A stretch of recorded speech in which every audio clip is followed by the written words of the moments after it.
नमस्कार दोस्तों, स्वागत है आप सभी का आपके अपने यूट्यूब चैनल वंदना स्टडी क्लासेस में। फ्रेंड्स, आज के वीडियो में हम करने वाले हैं भारत का भूगोल यानी इंडियन ज्योग्राफी। और इंडियन ज्योग्राफी में हम करेंगे भारत की नदियाँ, मतलब कि जो भारत की मुख्य नदियाँ हैं ये कहाँ से शुरू होती हैं, और कहाँ पर गिरती हैं। मतलब भारत की जो नदियाँ हैं वो मुख्य रूप से दो जगह गिरती हैं, या तो एक अरब सागर में या बंगाल की खाड़ी में। तो हम जानेंगे कि कौन सी नदी बंगाल की खाड़ी में गिरती है या कौन सी नदी अरब सागर में गिरती है। और ये नदियाँ जो है डेल्टा बनाती हैं या ज्वारधनमुख यानी एस्चुरी बनाती हैं।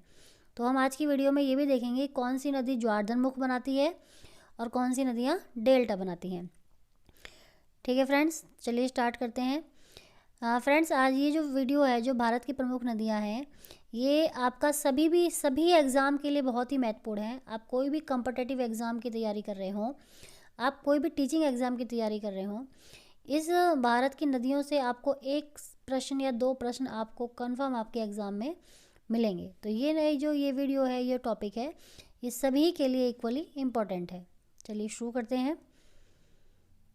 नदियाँ दो भागों में विभक्त होती हैं, दो भागों में। एक होती है अरब सागर में और एक होती है बंगाल की खाड़ी में। मतलब जो नदियाँ होती हैं हमारे देश के अंदर, या तो वो सहायक नदियों के रूप में दूसरी नदियों में मिल जाती हैं, और नहीं तो फिर जब वो आगे जाके कि समुद्र में मिलती हैं, सागर में मिलती हैं, तो एक बंगाल की खाड़ी में मिलती हैं और एक अरब सागर में मिलती हैं।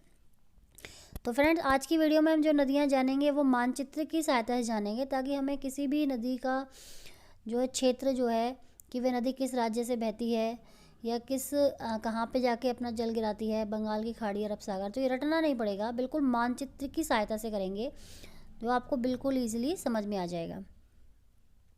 सबसे पहला है ब्रह्मपुत्र नदी। ब्रह्मपुत्र नदी का उद्गम जो है तिब्बत में मानसरोवर झील के निकट आंगसी हिमनद से हुआ है। ब्रह्मपुत्र नदी का अगर उद्गम स्थल पूछा जाए कहाँ से हुआ है, तो तिब्बत में हुआ है। मानसरोवर झील जो है उसके निकट आंगसी ग्लेशियर से इसका उद्गम स्थल है, वहाँ से ही निकलती है।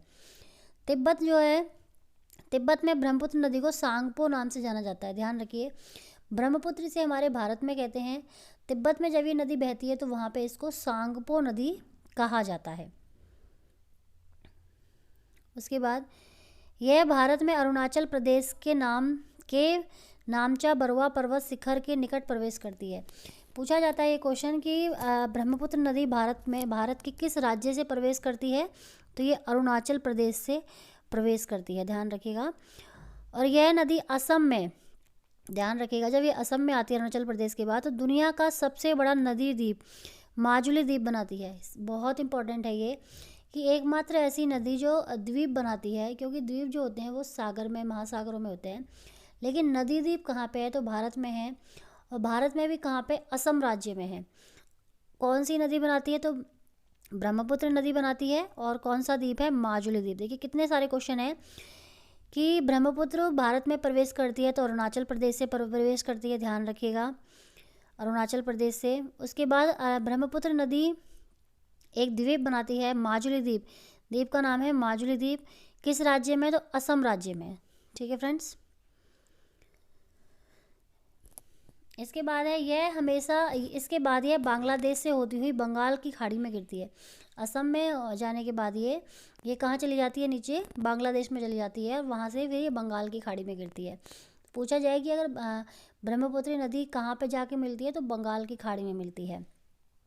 जब ये भारत से बांग्लादेश में प्रवेश करती है तो बांग्लादेश में ब्रह्मपुत्र को किसके नाम से जाना जाता है, तो इसको जमुना के नाम से जाना जाता है। इम्पॉर्टेंट है, ध्यान रखिएगा। देखिए मैप के माध्यम से समझते हैं इसको हम। ये देखिएगा फ्रेंड्स, ये यहाँ पे तिब्बत है। तिब्बत में जो कि पर्पल की लाइन दिखाती हूँ मैं आपको। यहाँ पे ये जो निकलती है, ये यहाँ से निकल रही है ये, और ये तिब्बत में निकल रही है। देखिए नेपाल के ऊपर से, और ये यहाँ कॉर्नर से अरुणाचल प्रदेश है। तो यह है, ये आपके हमारे इंडिया में प्रवेश करती है। ये अरुणाचल प्रदेश है। उसके बाद ये यहाँ से आके ये ब्रह्मपुत्र आ जाती है। ब्रह्मपुत्र यहाँ पे ये असम है। यहाँ पे ये माजुली द्वीप बनाती है। और उसके बाद देखिए यहाँ जब ये गिर रही है तो असम से ये कहाँ जा रही है, नीचे की तरफ, तो ये बांग्लादेश में एंटर कर रही है। ठीक है फ्रेंड्स, ध्यान रखिएगा। तिब्बत से निकलती है, भारत में आती है, भारत से फिर बांग्लादेश में जाती है, और बांग्लादेश के बाद फिर नीचे आके कहाँ चली जाती है, ये बंगाल की खाड़ी में चली जाती है। और यहाँ पे असम राज्य में जो माजुली द्वीप बनाती है। भारत में कहाँ से प्रवेश करती है, तो ये अरुणाचल प्रदेश के नामचा बरवा पर्वत से के पास से ये भारत में एंटर करती है।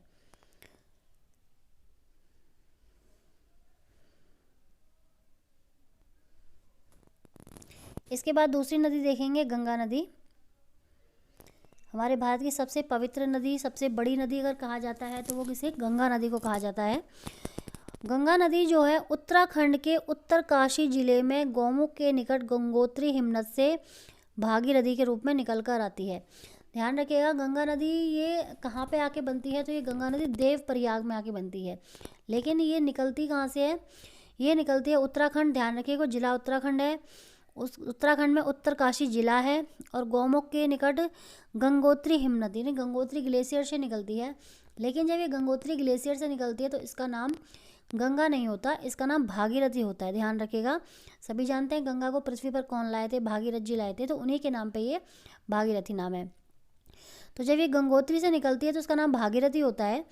और ये जब भागीरथी के रूप में वहाँ से निकल के जब ये देवप्रयाग आती है, जब ये उत्तराखंड में देवप्रयाग स्थान पर पहुँचती है, तो वहाँ पे एक और नदी आ रही होती है, अलकनंदा। ध्यान रखिएगा, अलकनंदा। जब अलकनंदा और भागीरथी दोनों आपस में मिल जाती हैं और उसके बाद फिर ये आगे एक नदी के रूप में बहती हैं, तब ये गंगा बनती है। अलकनंदा और भागीरथी के संगम के बाद जब ये संयुक्त धारा एक धारा के रूप में आगे बढ़ती हैं तो इसे गंगा नदी का नाम जाना जाता है। इसके बाद है यह नदी उत्तराखंड। ये देखिए किस किन राज्यों से बहती है यह नदी उत्तराखंड, उत्तर प्रदेश, बिहार, झारखंड और पश्चिम बंगाल से होकर बहती है। ध्यान रखिएगा, गंगा नदी अगर पूछा जाए किन किन राज्यों से, उत्तराखंड, उत्तर प्रदेश, बिहार, झारखंड और पश्चिम बंगाल से होकर बहती है। पश्चिम बंगाल में गंगा की दो धाराओं में बढ़ जाती है। पश्चिम बंगाल के लास्ट में आके गंगा जो है दो धाराओं में बढ़ जाती है।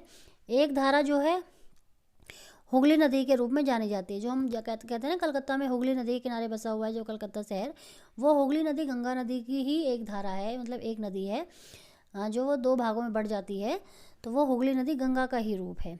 जबकि मुख्य धारा भागीरथी के रूप में आगे बढ़ती है, जबकि मुख्य धारा भागीरथी के रूप में आगे बढ़ के आगे जाके सागर आइलैंड है, ठीक है, गंगा सागर आइलैंड सुना होगा आपने, गंगा सागर तीर्थ स्थल, तो वो गंगा वहाँ पे जाके उस सागर आइलैंड में मिल जाती है।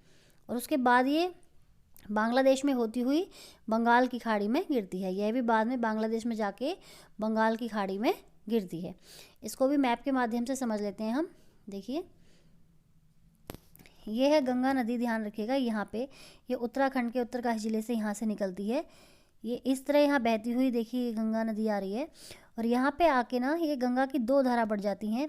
एक नीचे को चली जाती है हुगली नदी के नाम से, मतलब इस तरह से, और एक जो है इस तरह जाके बंगाल की खाड़ी में चली जाती है, मतलब बांग्लादेश की तरफ चली जाती है। फिर अगली नदी है सिंधु नदी, बहुत इंपॉर्टेंट नदी है सिंधु नदी। सिंधु नदी तिब्बत में मानसरोवर झील के निकट सिनकावाव ग्लेशियर से निकलती है। सिंधु नदी भी मानसरोवर झील के निकट ही वहाँ से निकलती है, तिब्बत में ही निकलती है। और कहाँ से निकलती है, सिनकावाव, सिनकावाव एक ग्लेशियर का नाम है, ये वहाँ से निकलती है। उसके बाद है यह भारत में केंद्र शासित प्रदेश लेह से प्रवेश करती है। पूछा जाएगी सिंधु नदी के किनारे एकमात्र भारत में कौन सा शहर बसा हुआ है, तो लेह बसा हुआ है। और कौन सी स्टेट या कौन सी राज्य में से निकलती है, तो लद्दाख में से निकलती है। पहले क्या था, जब लद्दाख और लेह लद्दाख जब वो जम्मू कश्मीर का ही भाग था, तो पहले कहा जाता था कि जम्मू कश्मीर से होके बहती है, लेकिन अब जम्मू कश्मीर नहीं, अब लेह लद्दाख कहा जाएगा, क्योंकि ये लेह से प्रवेश करती है और फिर वहाँ से ही लद्दाख से निकल के ये सीधे कहाँ चली जाती है, पाकिस्तान में जाकर पाकिस्तान में जाती है। और पाकिस्तान में कराची के निकट से जाकर ये अरब सागर में मिलती है। ध्यान रखिएगा, ये नदी कहाँ जाती है, अरब सागर में गिरती है। सिंधु नदी की 5 सहायक नदियाँ हैं जिसे हम पंचतंत्र के नाम से जानते हैं, झेलम, चुनाव, रावी, व्यास, सतलुज। ध्यान रखिएगा, झेलम, चिनाव, रावी, व्यास और सतलुज, ये सिंधु नदी की 5 मुख्य सहायक नदियाँ हैं। ये पांचों नदियाँ जाकर पाकिस्तान के पठानकोट में सिंधु नदी में मिल जाती हैं। ये पांचों नदियाँ जाके लास्ट में जाके कहाँ मिलती हैं, ये पठानकोट में। एक तो हमारे देश में पठानकोट है ना, पंजाब में, लेकिन एक पाकिस्तान के पठानकोट में, पाकिस्तान में जाके 5 नदियाँ सिंधु नदी में मिल जाती हैं। इन नदियों को लेकर ना भारत और पाकिस्तान में 1960 में सिंधु जल समझौता हुआ था, क्योंकि ये जो नदियाँ हैं ना, ये आधी इंडिया में बहती हैं और आधी पाकिस्तान में, तो इनके जल को लेकर काफ़ी विवाद था हमारे देश में और पाकिस्तान के बीच में। तो 1960 में इन नदियों को लेकर सिंधु जल समझौता हुआ था, सिंधु जल समझौता हुआ था, जिसके अनुसार भारत सिंधु, चिनाब और झेलम, ये मुख्य नदी ध्यान रखिएगा, भारत जो है सिंधु नदी, चिनाब नदी और झेलम नदी, इसका केवल 20% जल का ही उपयोग करेगा। मतलब ये जब विवाद हुआ था तो उसका जो निर्णय निकला था उसके अनुसार भारत जो है सिंधु, चिनाब और झेलम, इन 3 नदियों का केवल 20% जल का ही उपयोग करेगा और 80% जल का उपयोग कौन करेगा? वो पाकिस्तान करेगा। लेकिन देखिए बाकी जो ये 6 नदियाँ हैं टोटल, और बाकी की जो 3 नदियाँ हैं रावी, सतलुज और व्यास, इन 3 नदियों का 80% जल का उपयोग भारत करेगा और 20% जल का उपयोग जो है वो पाकिस्तान करेगा। ध्यान रखिएगा, मैप के माध्यम से समझ लेते हैं। देखिए ये यहाँ तिब्बत से जो है, तिब्बत से यहाँ से निकल रही है सिनकवाब ग्लेशियर से सिंधु नदी, और इस तरह देखिए यहाँ पे जाके ना ये भारत में एंटर करती है और यहाँ पे लेह के बीच में, लेह लद्दाख में रहती है और यहाँ से फिर ये पाकिस्तान में एंटर कर जाती है। और उसके बाद देखिए यहाँ ये पाकिस्तान में इस तरह आती है, लास्ट में नीचे अरब सागर में आके मिल जाती है। इसी तरह से देखिए ये पाँचों 6 नदियाँ हैं, झेलम, चिनाब, रावी, व्यास, सतलुज। सतलुज नदी भी ध्यान रखिएगा, सतलुज नदी भी मानसरोवर झील के से ही निकलती है तिब्बत से, लेकिन ये निकलती है राक्षस ताल से। जो सिंधु नदी है वो निकलती है सिनकवाब ग्लेशियर से, और जो सतलुज नदी है वो निकलती है राक्षस ताल ग्लेशियर से, ये यहाँ से निकलती है। और इस तरह आके ये देखिए यहाँ पे आके सारी नदियाँ, ये पाकिस्तान का पठानकोट है, और यहाँ पे आके सारी नदियाँ जो हैं सिंधु नदी में ही मिल जाती हैं और लास्ट में कहाँ चली जाती हैं? ये अरब सागर में गिर जाती है। अगला प्रश्न है, अगली नदी है नर्मदा नदी। फ्रेंड्स आपको वीडियो कैसी लग रही है? अगर अच्छी लगे तो प्लीज़ लाइक कर दीजिएगा, अपने दोस्तों को भी शेयर कीजिएगा ताकि उन्हें भी चैनल के बारे में पता चले और उन्हें भी वीडियो की नॉलेज हो। ठीक है फ्रेंड्स, और अच्छी लगे तो लाइक कीजिएगा, नहीं अच्छी लगे तो कोई बात नहीं। और कोई वीडियो से रिलेटेड, टॉपिक से रिलेटेड कोई कमेंट हो, कोई सुझाव हो, कोई एडवाइस हो या कोई डाउट हो तो वो मुझे कमेंट बॉक्स में ज़रूर पूछिएगा। फिर है नर्मदा नदी। नर्मदा नदी जो है ये कहाँ से निकलती है? नर्मदा नदी निकलती है मैकाल पर्वत की अमरकंटक चोटी से निकलती है। ध्यान रखिएगा, मैकाल पर्वत, अमरकंटक चोटी, और ये कहाँ पे है? मध्य प्रदेश में है। नर्मदा नदी पश्चिम में मध्य प्रदेश, गुजरात और महाराष्ट्र से होकर खंबात की खाड़ी यानी अरब सागर में गिरती है। नर्मदा नदी अरब सागर में गिरती है। ये नदी निकलती कहाँ से है? अमरकंटक चोटी मध्य प्रदेश से निकलती है, और ये फिर मध्य प्रदेश, गुजरात और महाराष्ट्र से होकर खंबात की खाड़ी यानी कि अरब सागर में जाके गिर जाती है। कुछ स्रोतों के अनुसार ऐसा मानते हैं कि जो नर्मदा नदी है ना वो उत्तर भारत और दक्षिण भारत की विभाजक नदी माना जाता है। हम सभी जानते हैं जो ऊपर की तरफ है वो उत्तर भारत है, और जो मध्य प्रदेश से नीचे की साइड है महाराष्ट्र से लेके वो सारा साउथ है, मतलब दक्षिण भारत है। तो नर्मदा नदी को उत्तर भारत और दक्षिण भारत का विभाजक नदी के रूप में माना जाता है। नर्मदा नदी विंध्याचल पर्वतमाला और सतपुड़ा पर्वतमाला के बीच भ्रंश घाटी बनाती है, और खंबात की खाड़ी में गिरने से पहले ये ज्वारधनमुख या एस्चुरी का निर्माण करती है। ध्यान रखिएगा, नर्मदा नदी क्या है? ज्वारधनमुख बनाती है या एस्चुरी का निर्माण करती है। मैं आपको बता देती हूँ, अभी लास्ट में हम डिटेल में पढ़ेंगे, लेकिन मैं पहले ही बता देती हूँ। देखिए भारत के मैप में ना, चलिए मैं आगे बताती हूँ आपको, मैप के माध्यम से बताती हूँ। इसके बाद हम पढ़ेंगे तापी नदी, लेकिन तापी नदी से पहले भी हम डिस्कस कर लेते हैं। ये देखिए ये भारत का मैप है, हमारे भारत का मैप है। ये देखिए इसमें जो इस साइड है ना फ्रेंड्स, ये हमारा क्या है? दक्षिण भारत। इस साइड बे ऑफ बंगाल है और इस साइड अरेबियन सी है। जितनी भी नदियाँ होती हैं ना, या तो वो इस साइड गिरती हैं और या फिर वो इस साइड अरेबियन सी में गिरती हैं। जितनी भी नदियाँ हैं ना, आपको ये ध्यान रखना है कि कौन सी नदी बंगाल की खाड़ी में गिरती है और कौन सी नदी अरेबियन सी में गिरती है। जो भी नदियाँ बंगाल की खाड़ी में गिरती हैं, ध्यान रखिए, वो डेल्टा बनाती हैं, और जो भी नदियाँ अरब सागर में गिरती हैं वो ज्वारधनमुख या एस्चुरी बनाती हैं। अब ये ज्वारधनमुख और डेल्टा होता क्या है, ये हम लास्ट में डिटेल में पढ़ेंगे, आपको समझ में आ जाएगा कि ज्वारधनमुख क्या होता है और डेल्टा क्या होता है।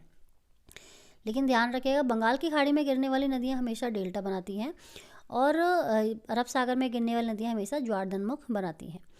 बहुत इजी है, ज़्यादा टफ नहीं है, क्योंकि बंगाल इधर की तरफ जो नदियाँ होती हैं ना, अरेबियन सी वे, वो में थोड़ा वो कम ही नदियाँ हैं, बहुत कम नदियाँ हैं जो इधर की तरफ पानी में सागर में मिलती हैं। मोस्टली जितनी भी नदियाँ हैं ना भारत की, वो सारी आके बंगाल की खाड़ी में ही गिरती हैं। चलिए, तो हम पढ़ रहे थे तापी नदी। तापी नदी का उद्गम ना मध्य प्रदेश के बैतूल जिले में मुल्ताई नामक स्थान से है। देखिए, नर्मदा नदी मध्य प्रदेश से निकलती है, लेकिन वो निकलती है अमरकंटक से निकलती है।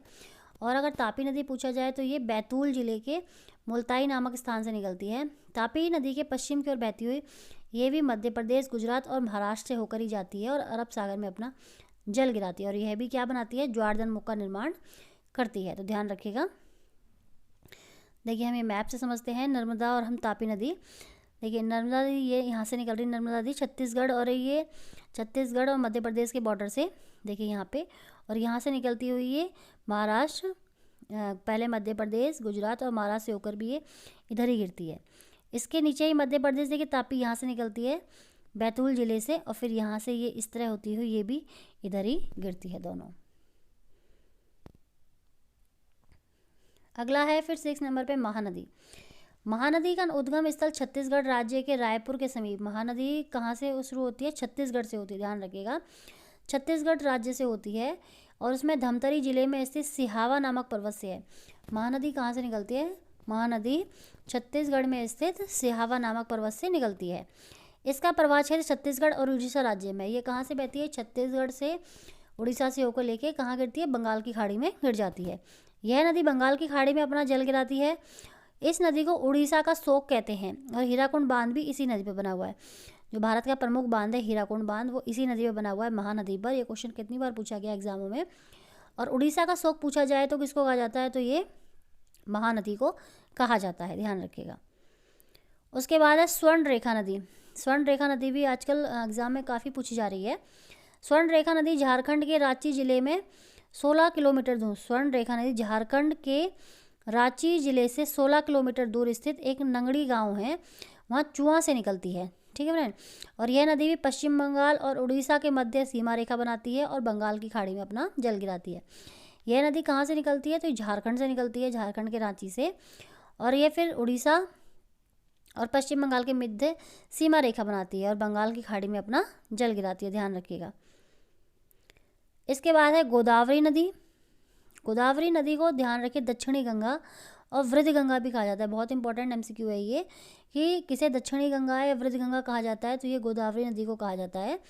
और ये प्रायद्वीपीय भारत की सबसे लंबी नदी है। प्रायद्वीपीय भारत की सबसे लंबी पूछा जाए, बड़ी नहीं, सबसे लंबी, ध्यान रखिएगा। सबसे लंबी नदी कौन सी है, गोदावरी है। गोदावरी का नदी का उद्गम जो है नासिक जिले के त्र्यंबक पहाड़ी से होता है, ध्यान रखिएगा। गोदावरी नदी का उद्गम जो है नासिक जिले से होता है और उसकी त्र्यंबक पहाड़ी से होता है। गोदावरी नदी जो है महाराष्ट्र, मध्य प्रदेश, छत्तीसगढ़, तेलंगाना, आंध्र प्रदेश, उड़ीसा, कर्नाटक, यनम जो पुदुचेरी का एक भाग है, और इन सब राज्यों से होकर कहाँ गिरती है, बंगाल की खाड़ी में अपना जल गिराती है, ध्यान रखिएगा। मैप से इसको एक बार देख लेते हैं हम। ये देखिए यहाँ पे है ये रही, जैसे तापी निकल के जा रही थी ना इधर, तापी तो यहाँ मध्य प्रदेश से निकल के गई थी। ये यहाँ देखिए मध्य प्रदेश के नासिक जिले से, यहाँ से अंदर से, यहाँ से निकल के इस तरह होती हुई ये इस तरह आके बंगाल की खाड़ी में अपना जल गिराती है। ऐसे ही ये देखिए महानदी है ना, महानदी कहाँ से निकलती है, छत्तीसगढ़, यहाँ से ऊपर से यहीं से निकलती है झारखंड से स्वर्ण रेखा नदी, और ये यहाँ से होकर ये भी अपना जल इधर को ही गिराती है बंगाल की खाड़ी में। इसके बाद बची है कृष्णा और कावेरी, कृष्णा नदी और कावेरी नदी। कृष्णा नदी का उद्गम महाबलेश्वर से होता है। ये भी कहाँ से होता है, महाराष्ट्र के महाबलेश्वर से ही होता है कृष्णा नदी का उद्गम। और यह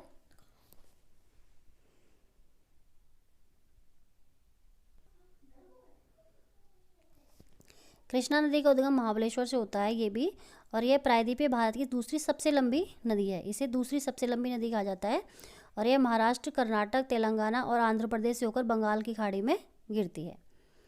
इसके बाद है कावेरी नदी। कावेरी नदी कर्नाटक राज्य के कुर्ग जिले से निकलती है और ब्रह्मगिरी की पहाड़ियों से निकलती है। कावेरी नदी कर्नाटक, केरल और तमिलनाडु से होकर कहाँ जाती है? बंगाल की खाड़ी में गिरती है, ध्यान रखिएगा। अब हमने कहा था लास्ट में पढ़ेंगे डेल्टा क्या होते हैं फ्रेंड्स। डेल्टा वो होते हैं जब नदी सागर या झील में गिरती है तो उससे उसके वेग में कमी आ जाती है और कमी होने के कारण मुहावने पर उसके मलबे का निक्षेप होने लगता है, मतलब वो बिखर जाती है और वहाँ विशेष प्रकार का स्थल का रूप का निर्माण हो जाता है, मतलब स्थल बन जाता है वहाँ पे, और उसी को हम क्या कहते हैं? डेल्टा कहते हैं। और इसके अपोजिट जो है ज्वारधन मुख बताया था क्या होता है? ज्वारधन मुख होता है जब नदी का जलमग्न मुहावना, मतलब जहाँ नदी का वेग कम नहीं होता और बिना वेग के वो आके उसका जल सागर के जल में मिल जाता है, सागरीय जल और इसके नदी के जल का मिलन हो जाता है तीव्र प्रवाह के कारण, तो उसे क्या कहते हैं? ज्वारधन मुख या एस्चुरी कहते हैं। ठीक है फ्रेंड्स, तो वीडियो कैसी लगी कमेंट बॉक्स में ज़रूर बताइएगा। आज के लिए इतना ही, धन्यवाद।